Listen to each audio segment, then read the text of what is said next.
Third 5 year plan के बाद 3 annual plan आए, ठीक है, उनमें भी थोड़ी थोड़ी डेवलपमेंट हुई लेकिन उतनी ज्यादा नहीं।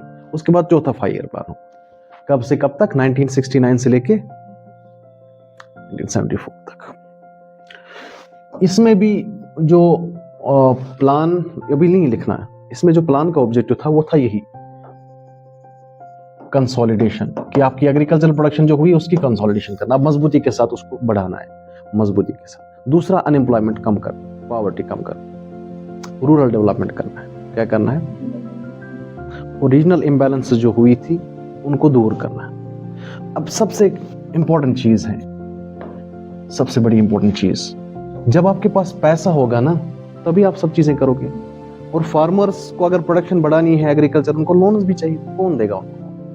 तब तक जितने भी बैंक्स थे एक्सेप्ट एसबीआई, सभी बैंक्स थे प्राइवेट। क्या थे? प्राइवेट। एसबीआई सिर्फ एक बैंक था जो कमर्शलाइज था और नेशनलाइज था, जो 1955 में। बाकी जितने भी बैंक्स थे, bank of India, central bank of India, union bank, Andhra bank, ये सब क्या थे? प्राइवेट। करीबन जब इंडिया आजाद हो गया था 1950s में, करीबन 430 के करीब बैंक्स थे इंडिया में। कितने?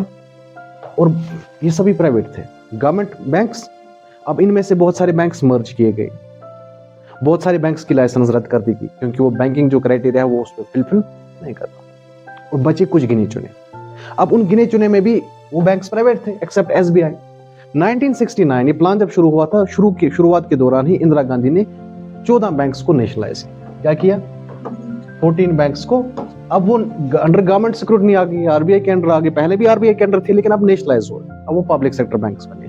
उसका ऑब्जेक्टिव ये था कि जो बैंक्स है ना, तब तक फार्मर्स को लोन्स देते नहीं थे, अगर देते भी थे तो हाई इंटरेस्ट रेट। अब जो फार्मर लोन लेता था उसको बहुत इंटरेस्ट चुकाना पड़ता था, तो लोन नहीं ले पाता था। फार्मर लोन नहीं ले पाता था क्योंकि आपने ग्रीन रेवोल्यूशन अडॉप्ट किया ना, तो ग्रीन रेवोल्यूशन के लिए हाई यील्ड वैरायटी सीड्स भी लानी है, तो सीड्स महंगी पड़ेंगी। ग्रीन रेवोल्यूशन के लिए आपको ट्रैक्टर भी लाना है, तो ट्रैक्टर महंगा पड़ेगा। ग्रीन रेवोल्यूशन के लिए आपको थ्रेशर्स भी लाने हैं, थ्रेशर्स महंगे पड़ेंगे। आपको टिलर्स लाने पड़ेंगे, आपको इरिगेशन फैसिलिटी प्रोवाइड करनी पड़ेगी, तो पैसा लगेगा ना, तो पैसे के लिए आपको लोन चाहिए।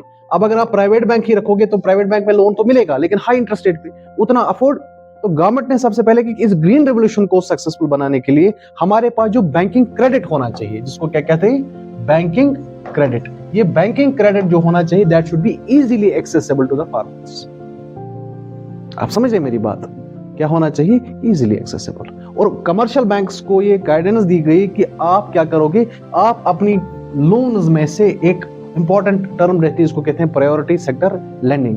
हालांकि जो बाद में इंप्लीमेंट हुआ कि एक कमर्शियल बैंक को बिजनेस करना है ना, जेके बैंक कमर्शियल बैंक है, एसबीआई कमर्शियल बैंक है, आप लोन्स बिजनेसमैन को भी दो लेकिन फार्मर को भी लोन दे। अपनी प्रायोरिटी जो लैंडिंग प्रायोरिटी है ना, लैंडिंग उधार देना, उसमें से प्रायोरिटी रखो आप कुछ सेक्टर्स जिनको कहते हैं प्रायोरिटी सेक्टर लैंडिंग, उसमें से एग्रीकल्चर भी रखो, कि आप अपने लोन जो दे रहे हो ना उसमें प्रायोरिटी में रखो कि हम एग्रीकल्चर वालों को भी, फार्मर्स को भी लोन। इस सब के पीछे, नेशनलाइजेशन ऑफ बैंक्स के पीछे एक ही रीजन था कि हमने जो ग्रीन रेवोल्यूशन किया ना, इसका फायदा मिलना चाहिए। और ये फायदा तभी मिल जाएगा जब आम लोगों के पास क्रेडिट होगा। आम लोगों के पास क्रेडिट तभी हो सकता है जब उनको लो इंटरेस्ट रेट्स के ऊपर लोन मिले।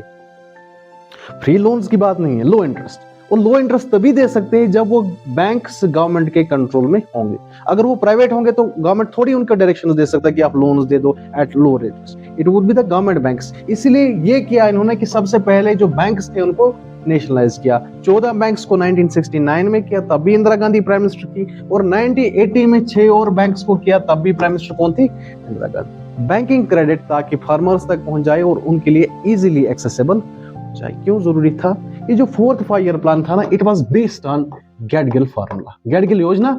गैडगिल 3rd 5 year plan was called as Gadgil योजना because it was prepared by the गैडगिल।